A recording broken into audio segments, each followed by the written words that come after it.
Hello everyone, welcome back to my YouTube channel. कैसे हैं आप सभी लोग? स्वागत है आपका हमारे यूट्यूब चैनल के एक नए वीडियो पर। आप लोग तो जानते हैं कि अरमान मलिक पर इस समय बहुत ही ज़्यादा ट्रोलिंग का सामना उन्हें करना पड़ रहा है, क्योंकि लोग उन्हें बहुत ही ज़्यादा ट्रोल कर रहे हैं, क्योंकि उन पर एक गंदा इल्ज़ाम लगा दिया गया है।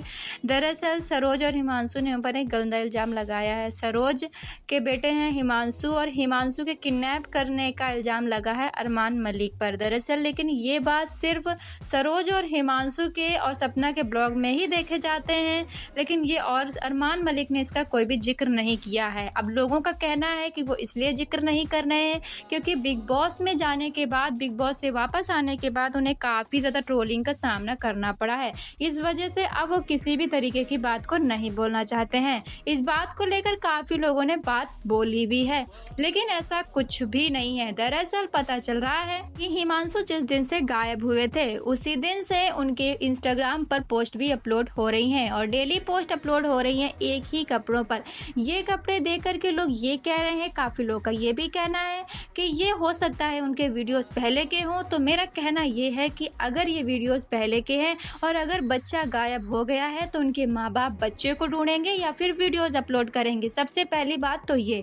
और अगर बच्चा गायब हो गया है तो डेली ब्लॉगिंग नहीं करेंगे, वो अपने बच्चे की फिक्र करेंगे। लेकिन ऐसा कुछ भी नहीं हो रहा है। ये बातें सिर्फ ब्लॉगिंग पर ही देखने को मिलती है, वो एक दूसरे को बोल रहे हैं। लेकिन अरमान मलिक ने ऐसा कोई भी अपने ब्लॉग अपलोड नहीं किया है, ना ही उन्होंने कोई चर्चा की है। तो लोग यही बार बार बोल रहे हैं कि आखिर ऐसा क्यों हो रहा है। लेकिन हाल ही में ये भी खबर निकल कर आ रही है कि जो हिमांशु हैं, हिमांशु ने अपने इंस्टाग्राम पर पोस्ट किया है जिसमें वो पुलिस के साथ खड़े हुए हैं। पुलिस उनके साथ खड़ी हुई है और हिमांशु उन्हीं कपड़ों में है जो कपड़े उन्होंने पहले से ही पोस्ट कर रखे थे। तो इससे एक बात तो साबित हो गई कि ये सरोज और हिमांशु की चाल है, सिर्फ और सिर्फ अरमान की फैमिली को बदनाम करने की। और हाल ही में खबर ये भी निकल के आई कि कुलदीप का कहना है कि मेरे घर में चोरी करवा दी गई है। और चोरी करवा किसने दी है? अरमान मलिक ने, क्योंकि वही इस समय मतलब कि पूरी तरीके से टारगेट में बनाए हुए हैं उन्हें।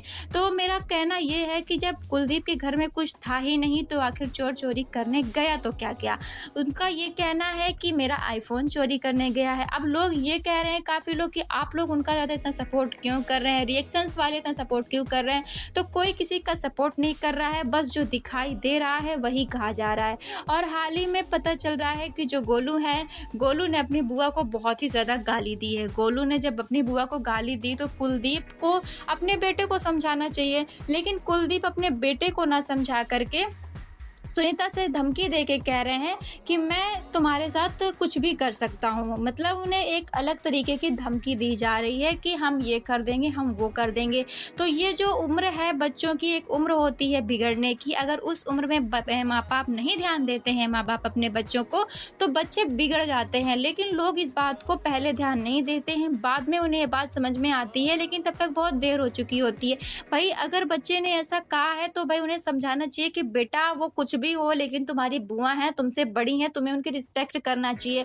लेकिन उन्होंने ऐसा कुछ नहीं कहा, उन्होंने अपने बेटे का ही साथ दिया। तो ये बिल्कुल गलत है, क्योंकि किसी को इस तरीके से बदनाम करना अच्छी बात नहीं है।